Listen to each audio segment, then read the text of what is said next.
హాస్పిటల్లోనూ పురుగుల టిఫినే చూడు.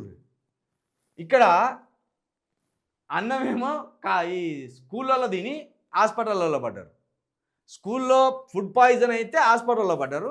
హాస్పిటల్లోనే ఫుడ్ పాయిజన్ పెట్టింది. మళ్ళీ హాస్పిటల్లో కూడా ఫుడ్ పాయిజనే అయింది. హాస్పిటల్లోనూ పురుగుల టిఫినే. ఫుడ్ పాయిజన్తోనూ హాస్పిటల్లోనూ విద్యార్థులు నిన్న ఫుడ్ పాయిజన్తో హాస్పిటల్లో విద్యార్థులు నిన్న హాస్పిటల్లో పెట్టిన టిఫిన్లో పురుగులు.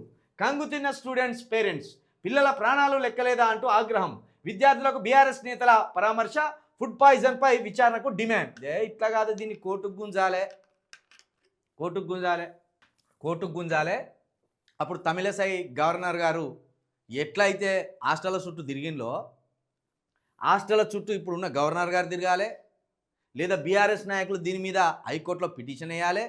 ఇట్లా నెలకోసారి, 2 నెలలకోసారి, 15 రోజులకోసారి హాస్టల్లోనో మరి గవర్నమెంట్ స్కూల్లోనో చదివిన విద్యార్థులు వందలాది మంది, వేలాది మంది అస్వస్థత బారిన పడి పురుగులు అన్నం తిని జీవితాలు ఆగమైపోతున్నాయంటే కూడా ఇదేదో పెద్ద చిన్న సమస్యలాగా అయిపోయింది. మనకు ఏదో కాలు జారి పడ్డట్టు, ఏదో ఛాయ మంచిగా లేకపోతే పక్కన పడిపోసినట్టు ఇట్లా అయిపోయింది మనకి ఈ వార్త.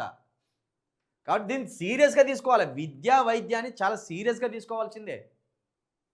అది తీసుకుంటలేము కాబట్టి మన దగ్గర నుంచి నాణ్యమైన విద్యార్థులు కానీ, నాణ్యమైన చదువులు కానీ, నాణ్యమైన టెక్నాలజీ కానీ ఏది రావడం లేదు. Narayanpet DEO suspension. RDO, food inspector, ఎంపీడీఓలకు నోటీసులు.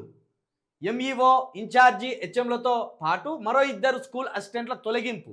మాగనూరు జిల్లా పరిషత్ స్కూల్లో ఫుడ్ పాయిజన్ ఘటనపై అధికారులపై చర్యలు తీసుకున్నారు. బుధవారం జరిగిన ఘటనకు MEO Muralidhar Reddy, incharge HM బాబురెడ్డితో పాటు 2 స్కూల్ అసిస్టెంట్లను సస్పెండ్ చేశారు. దీంతో పాటు వంట ఏజెన్సీలను రద్దు చేశారు.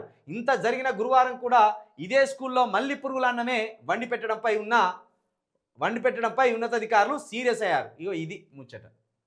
ఉన్నే వండి పెడతాను, అదే ఫుడ్ దీని పాయిజన్ అయిందంటే మళ్ళీ అదే ఫుడ్ వండి పెడతాను. మొత్తానికి ఎటకేలకు మరి సస్పెన్షన్ చేసిండ్రు. డిఈఓను, ఎంఈఓను సస్పెన్షన్ చేసిండ్రు. ఫుడ్ కలెక్టర్ను కూడా సస్పెండ్ చేసిండ్రు. బాగానే ఉన్నది. మరి తర్వాతనైనా వచ్చేటోడైనా క్వాలిటీ ఫుడ్ పెడతారా లేదా ఒక్కసారి దాన్ని నిఘా పెట్టండి.